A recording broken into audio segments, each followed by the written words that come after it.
중고등부 교사 여러분 반갑습니다. 박성수 목사입니다. 하나님께서 우리를 중고등부 안에서 어린 영혼들을 보호하고 또 가르치는데 한 자리로 부르신 것은 크신 의미가 있다라고 생각을 합니다. 그렇기 때문에 우리가 서로 사랑하며 서로 격려하며 함께 주님의 일을 해나갈 수 있는 줄로 믿습니다. 또한 우리가 이 모든 일을 할 수 있는 것은 성령님께서 우리 가운데 한 마음을 주셨기 때문이죠. 오늘 우리가 함께 볼 이 공과 설명도 마찬가지입니다. 하나님께서 성령을 이 땅 가운데 보내셔서 교회가 세워지게 된 그 역사를 보게 될 것입니다. 함께 제목을 볼까요? 그분이 오셨어요. 여기서 말하는 그분이라는 것은 바로 성령님, 주님께서 보내신 성령님을 의미하는 것입니다. 이 성령의 놀라운 그 역사에 대해서 함께 우리가 살펴보도록 하겠습니다. 말씀을 한번 읽어보겠습니다. 우리가 함께 볼 말씀은 사도행전 2장 1절부터 13절까지 말씀인데 그 중에 사도행전 2장 4절 말씀을 읽어보겠습니다. 그들이 다 성령의 충만함을 받고 성령이 말하게 하심을 따라 다른 언어들로 말하기를 시작하니라 라고 얘기하고 있지요. 예. 학생들과 공부를 하실 때에는 2장 1절부터 13절을 읽으시면 좋을 것 같은데 굳이 안 하셔도 되겠습니다. 처음에 시작할 때는 2장 4절로부터 시작하고 중간에 이 수프로를 보시면은 2장 1절부터 13절을 살펴봐야 될 부분들이 있습니다. 이때는 학생들이 각자 읽고 이것들을 써보라라고 하면 될 것 같은데요. 한번 넘어가 보겠습니다. 아이스 브레이크, 나의 D-Day. 예. 아래에 제시된 대로 게임을 해보세요라고 되어 있는데 너무 복잡합니다. 예, 그리고 우리가 많은 반들, 학생들이 많은 반은 이 게임을 잘 진행할 수가 있겠지만 또 적은 반들은 게임을 실행하기가 힘들 것이기 때문에 그리고 이 설명이 그렇게 좀 자세하지가 않습니다. 그것보다는 너희들 중에 학생들 중에 중요하게 생각하고 있는 기다리고 있는 날이 있는가, D-Day가 있는가, 몇 월 며칠인가, 몇 년 몇 월 며칠인가라는 것을 이렇게 나눠보시고 그러면 그 날까지 우리가 며칠이 남았는가라고 하는 것들을 계산해 보는 시간을 가지면 좋을 것 같습니다. 예를 들어서 올해가 2022년이죠. 지금이 1월 15일입니다. 만약에 2024년 8월 15일에 중요한 일이 있다 그러면은 그때까지 며칠이 남았는가 그러면서 D 마이너스 며칠이에요 이런 식으로 해보면 될 것 같고 그 중요한 날이 어떤 것인지에 대해서 서로 나눠보고 하는 그런 시간을 가지면 좋을 것 같습니다. 예, 제가 지금 생각하고 있는 중요한 날은 지난주에 담임 목사님께서 말씀하셨지만은 2022년 몇 월 며칠이었죠? 6월 12일인 것 같습니다. 예, 교회에 아주 많은 변화가 있게 될 그날인데 그날까지 며칠이 남았죠? 12일. 지금이 1월이니까는 1월은 31일, 28일, 31일, 30일 그리고 31일 그렇게 하면은 대강 며칠이 남았는가 계산이 가능할 것 같습니다. 이런 식으로 계산을 해보시고 간단하게 우리가 기다리고 있는 아주 중요한 D-Day가 어떻게 되는가에 대해서 한번 나눠보시면 좋을 것 같습니다. D-Day란 말을 많이 쓰죠 사람들이. 근데 이게 역사적으로 가장 중요한 D-Day라고 하는 의미가 생겼던 것이 2차 세계대전 때 있었던 노르망디 상륙 작전이 아주 중요한 날이었다라고 합니다. 중요한 예정이 되어 있는 날. 1944년 6월 6일 이때가 바로 노르망디 상륙 작전이 있었던 날인데 그 날을 놓고 중요한 작전 변화가 예정된 날을 이렇게 하는 어떤 상징적인 의미가 된 것입니다. D-Day라고 해서 그때부터 이 D-Day라고 하는 말을 사람들이 많이 쓰기 시작했던 것입니다. 오늘 이 우리가 함께 보는 공과에서도 성령님께서 강림하신 그날 D-Day로 삼고 그 이전까지 어떤 일이 있었는가. 이 D-Day는 사도행전에 나오는 이 D-Day는 아주 중요한 날입니다. 이 날을 시점으로 교회의 역사가 시작되었기 때문에 중요한 날이라는 것을 알면 될 것 같습니다. 예, 다음으로 넘어가 보겠습니다. 수프로입니다. 마가 다락방에서 생긴 일.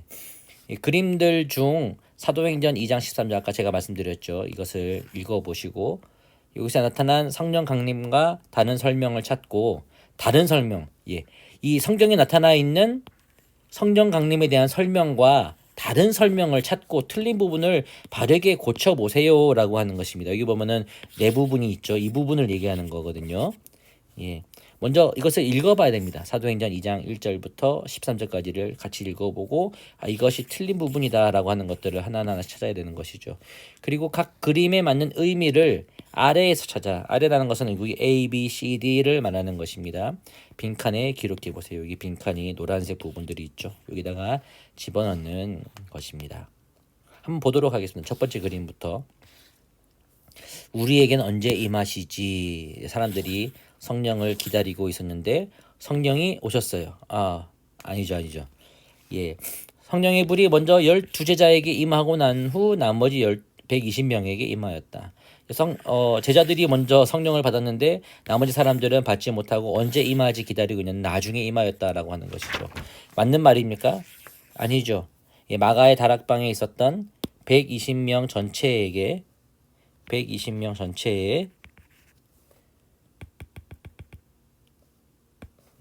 120명 모두에게 성령이 임하셨습니다.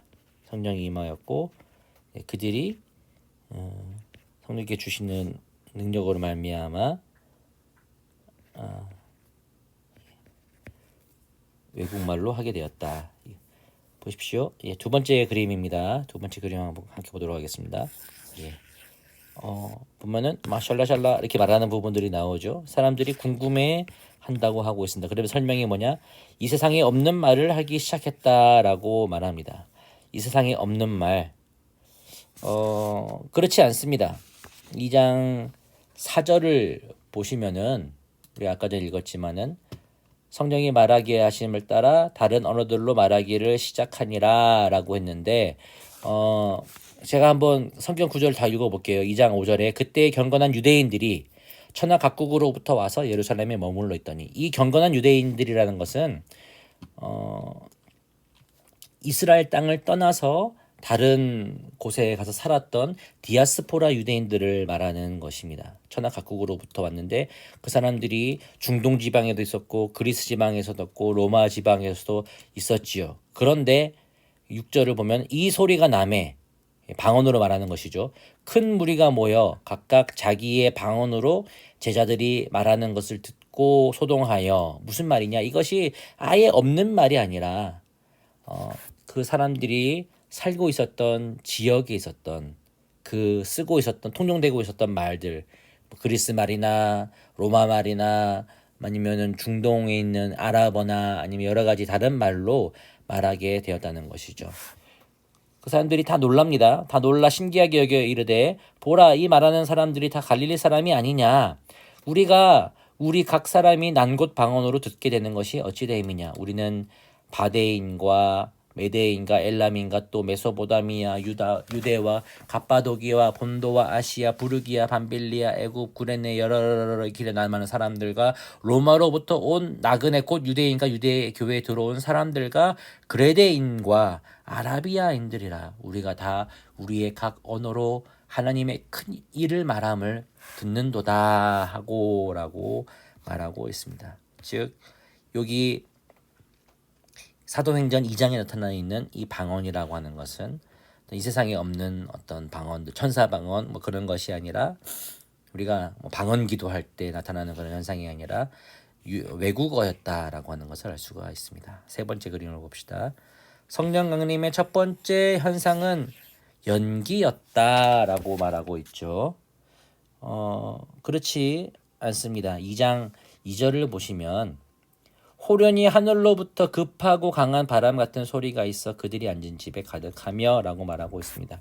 연기가 아니라, 연기는 연기도 또 하나님의 임재에 대한 상징이기도 하였는데 그것은 언제였느냐? 구약 시대에 성전에서 하나님이 임재하실 때 그 임재의 연기가 성전에 가득하였다라고 하는 부분들이 나오죠. 뭐 쉐키나 글로리라고 해서 나오는데 그것이 아니라 여기서는 급하고 강한 바람 같은 소리가 있었다라고 말합니다.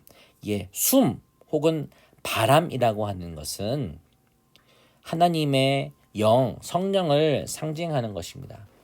구약 시대 때 쓰였던 구약 성경에 쓰였던 히브리어를 보면은 루아흐라고 하는 말이 있습니다. 루아흐. 이것이 원래는 숨, 공기, 하나님께서 그 아담을 지으실 때 그 입김을 불어넣으셨다 할 때 하는 그것이죠. 그가 불어넣음에 그 사람이 생명이 되었다라고 하는 것들을 알 수가 있겠죠. 또한 성령님께서 구약 시대 때 임하였을 때 그 구약의 저자들은 루아흐라고 하는 말을 썼습니다. 마찬가지로 이 급하고 강한 바람 같은 소리, 이 바람이라는 것이 바로 성령님의 임재를 상징하는 것이라고 할 수가 있을 것입니다. 네 번째 그림입니다. 사람들이 기도하고 여러 가지 일을 하니까는 보고 있는 사람이 말하기를 술에 취했네라고 하면서 이렇게 말하고 있습니다. 제자들은 성령 강림 전에 성만찬을 거행하였다. 그래서 포도주를 마셔서 취해서 이렇게 된 것이다 라고 하고 있죠. 사실 이것에 대해서 이렇게 말하는 사람들이 있었습니다. 2장 13절을 보시면 또 어떤 자들이 조롱하여 이르되 그들이 새 술에 취하였다 하더라 라고 그렇게 말하고 있는데 아닙니다. 제자들은 성령 강림 전에 무엇을 하고 있었느냐? 성만찬을 거행한 것이 아니라 기도를 하고 있었습니다. 기도하고 있었다라고 사도행전 1장 14절을 보면은 그것에 대한 말이 나옵니다. 제자들과 예수의 어머니 마리아와 예수의 아우들과 더불어 마음을 같이하여 오로지 기도에 힘쓰더라. 이 마가의 다락방에서 그 사람들은 오로지 기도에 힘쓰고 있었다. 기도에 힘썼다입니다. 이렇게 고쳐야 되는 것입니다. 세상에 없는 말이 아니라 외국어. 연기가 아니라 급하고 강한 바람이었다. 그러면은 밑에 있는 보기를 보고 위에 그림들이 한번 다 연결해 보도록 하겠습니다. A를 한번 먼저 볼까요? A. 성령은 자기 생각을 버리고 하나님의 뜻을 따르게 한다라고 하는 이것은 어디에 해당합니까? 바로 오른쪽 밑에 있는 이 그림에 해당합니다. 자기 생각을 버리고 하나님의 뜻을 따라 하게 된다. 성령을 받은 그들이 모두 변화되었습니다. 죽음도 두려워하지 않고 오직 하나님을 기쁘시게 하기 위한 삶을 살게 되었고 그런 변화가 있게 되니까 사람들은 아주 놀라워하게 된 것이죠. 서로 다른 나라의 말을 했다는 것을 통해 제자들이 흩어져 복음을 전하게 될 것이라고 생각할 수 있다라고 하죠. 다른 나라의 말을 하였다. 바로 이 방언과 관련된 것 위에서 오른쪽 위의 그림을 말하는 것입니다.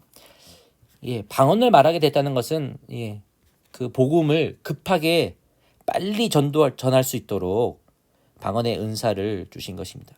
갈릴리나 유대를 떠나보지 않았던 사람들의 입에서 성령의 능력으로 방언의 은사를 할 수 있게 된 것은 전도의 도구로 삼고자 하는 것입니다. 도마 같은 경우 있지 않습니까? 예수님의 제자들 중에 도마, 예수님께서 부활하셨다라는 것을 믿을 수 없고 내가 그 손에 못자국에 손을 넣어보지 않고는 믿지 않겠다라고 했었던 도마도 그가 어디서 죽었느냐? 유세비우스라고 하는 사람은 도마가 인도에서 순교하였다라고 그렇게 말을 합니다. 아마 이 도마 같은 경우는 인도어나 아니면 그쪽 중앙아시아 쪽 언어로 이렇게 말할 수 있는 그런 방언을 받았다라고 유추할 수가 있겠지요. 예. 세 번째 C. 하나님이 인간을 창조하실 때 코에 생기를 불어넣어 창조했듯이 성령의 바람은 하나님이 영적으로 새로운 사람을 창조하려는 것을 의미한다. 이게 무엇이겠습니까? 왼쪽 아래 그림, 아래 왼쪽 그림을 말하는 것입니다. 예. 성령의 강림으로 인하여 처음에 급하고 강한 바람 같은 소리가 들렸던 것입니다. 예. 네 번째 마지막, 성령이 120명 모든 제자들에게 임한 것은 어떤 사람이라도 예수님을 구주로 고백하면 성령을 받을 수 있다는 말이다. 예. 왼쪽 위에 그림을 말하는 것입니다. 예. 오늘날도 예수님을 구주로 고백하면 성령을 받을 수 있다라고 말할 수 있는 것입니다. 우리가 좀 고민해 봐야 될 것, 이 120명 사람들이 모두 성령이 임하였고 다 그렇게 방언으로 말했다고 하는데, 그 오늘날 그런 고민을 할 수가 있을 것입니다. 나는 방언을 하지 않는데 성령을 받지 않는 것은 아닐까. 이 당시에 이 120명이 받았던 방언과 오늘날 우리가 이렇게 방언의 현상으로 나오는 그런 말들과는 좀 다르다고 볼 수가 있습니다. 그리고 성경의 다른 부분들을 보더라도 성령이 임하였을 때 다 방언으로 얘기한 것은 아니었다라고 분명히 말하고 있는 부분들이 있습니다. 뭐 어떤 사람들은 방언으로 얘기했다라고 하는 부분들도 있지만은 또 어떤 부분에서는 그런 얘기들이 나오지 않고 있다는 것을 보았을 때 꼭 혹시 선생님들 중에 아니면 학생들 중에 이런 의문이 있을 수가 있겠죠. 나는 방언으로 기도하지 못하는데 성령을 받지 않는 것은 아닙니까? 라고 하는 것에 대해서 분명히 말해주면 됩니다. 성령을 받았다고 다 방언으로 얘기하는 것이 아니고, 이 방언으로 말하는 것은 많은 성령의 은사 중에 하나다. 더 중요한 것은 우리의 심령이 성령의 그 놀라운 능력이 임함으로 말미암아 변화되었다. 변화가 있다라고 있느냐 없느냐에 달린 것이다라고 말하면 될 것 같습니다. 다음 넘어가 보겠습니다. 나무로 성령 강림 디데이, 우리 아까 전에 아이스 브레이커에 있었던 그 디데이라고 하는 것이 바로 이 부분에서 연결이 됩니다. 성령 강림의 디데이를 각각 기록해 보세요. 하나님의 오랜 계획과 섭리 속에서 오순절 성령 강림이 한순간에 이루어졌습니다. 하나님께서 오랫동안 계획하시고 진행하신 일인데, 이 시간은 초대교회에 있어서 가장 중요한 일이라고 볼 수가 있습니다. 그렇기 때문에 디데이라고 볼 수가 있죠. 그 디데이 말할 때 D 마이너스 며칠, D 플러스 며칠, 이런 의미가 있죠. 예. 제가 보니까는 오늘 1월 15일은 D 플러스에 814일로 되어 있습니다. 뭐겠습니까?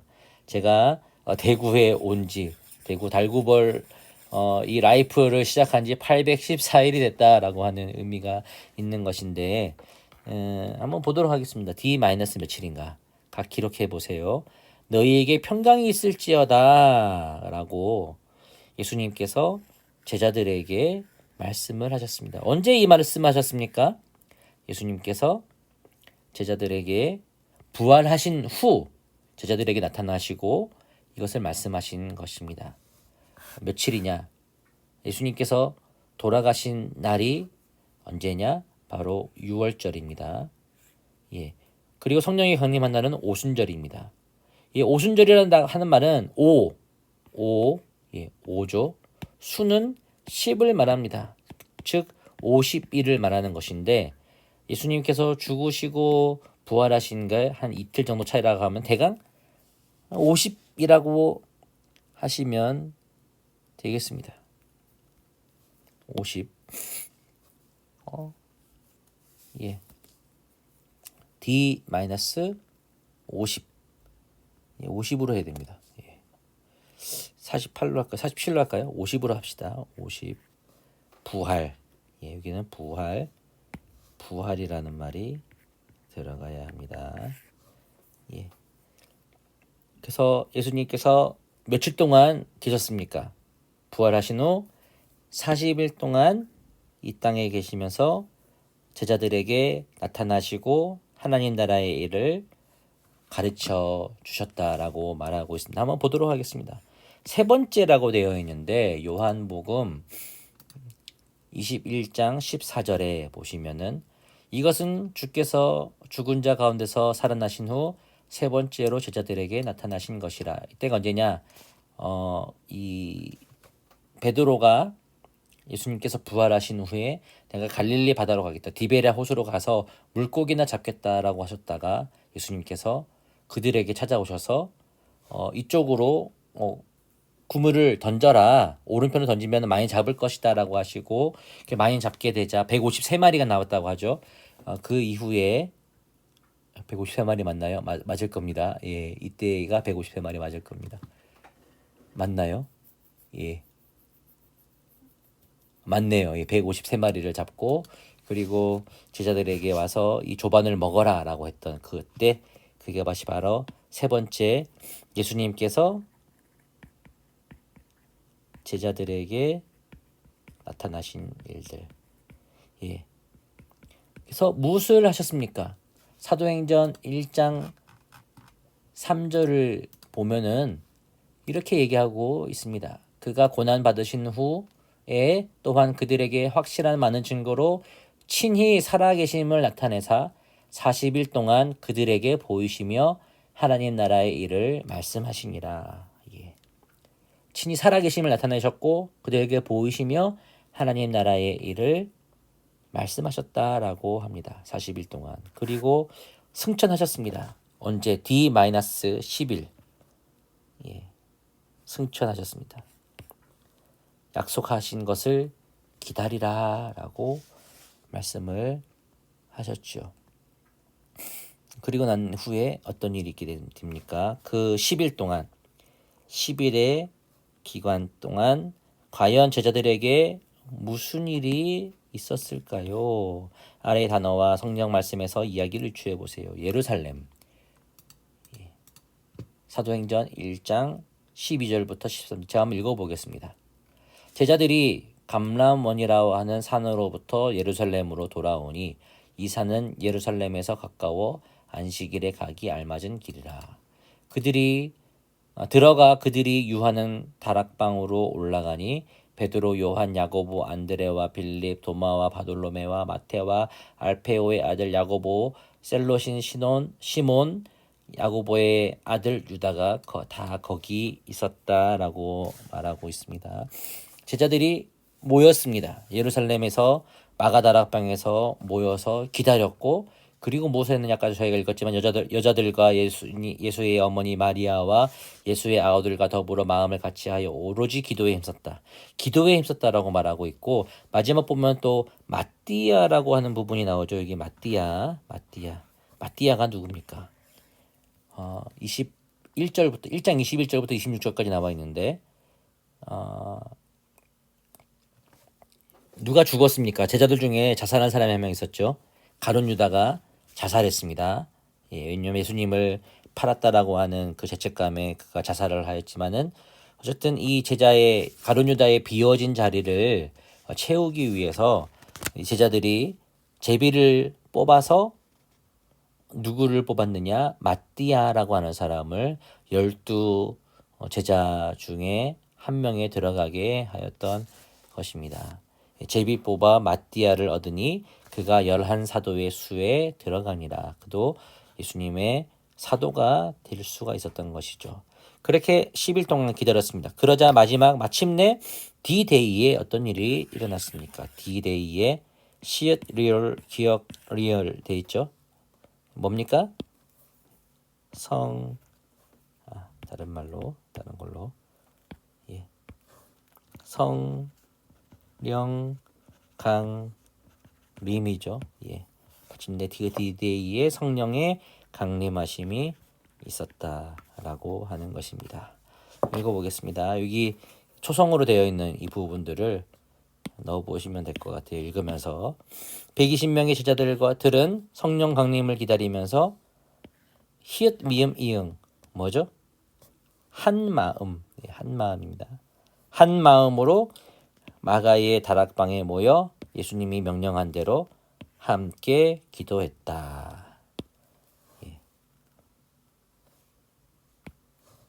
한 마음으로 함께 기도했다.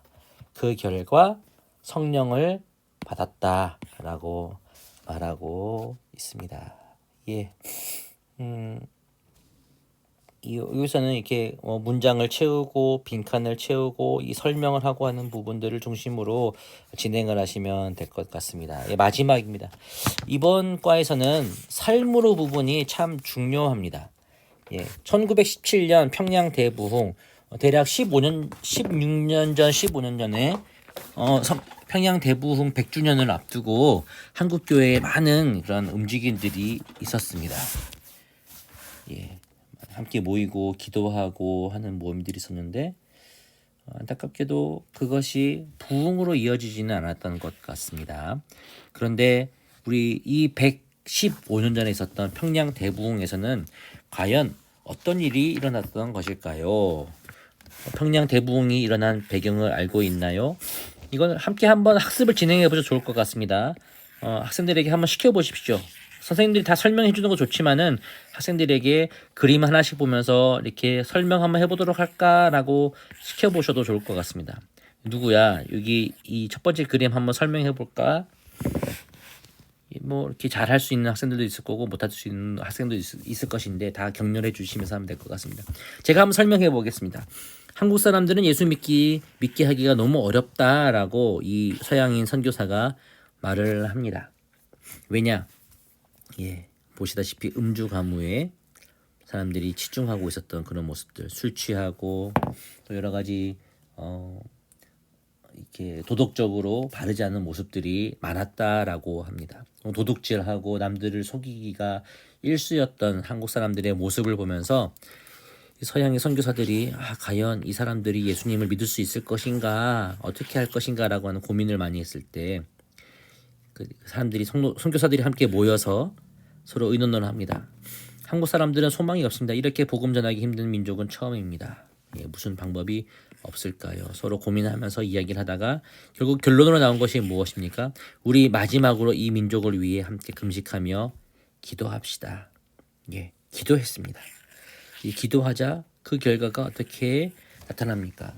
평양에 대부흥이 일어난 것입니다. 평양 대부흥 운동을 간단하게 설명하자면은 1917년 1월에 평양 장대현 교회에서 부흥 사경회가 열렸는데 이때의 마지막 날 저녁 집회 때 많은 사람들이 모였습니다. 1000여 명의 사람들이 모였을 때 이 당시에 이 장대현 교회의 장로였던 길선주 장로님, 그 후에 평양 신학교에 가서 목사님이 되었습니다. 길선주 목사님이 되었습니다. 장로였던 이분이 일어나서 자신의 죄를 고백하였습니다.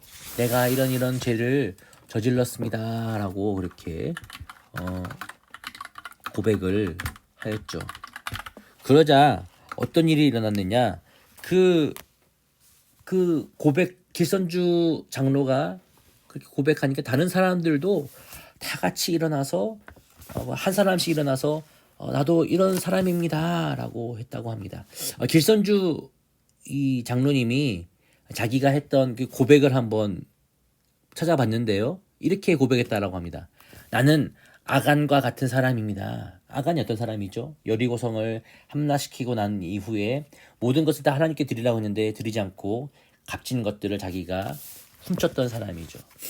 나 때문에 하나님께서 복을 주실 수가 없습니다. 약 1년 전에 친구가 임종시에 나를 자기 집으로 불러서 말하기를 길장로 나는 이제 세상을 떠나니 내 집 살림을 돌보아 주시오라고 부탁을 했습니다.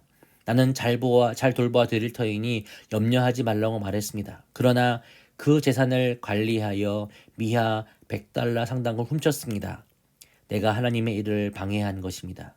내일 아침에는 그 돈을 죽은 친구의 부인에게 돌려드리겠습니다 라고 이렇게 회개를 하였는데, 이 회개를 시작으로 하여 다른 사람들의 회개도 빗발쳐 나오면서 이것이 평양 대부흥의 시점이 되었다.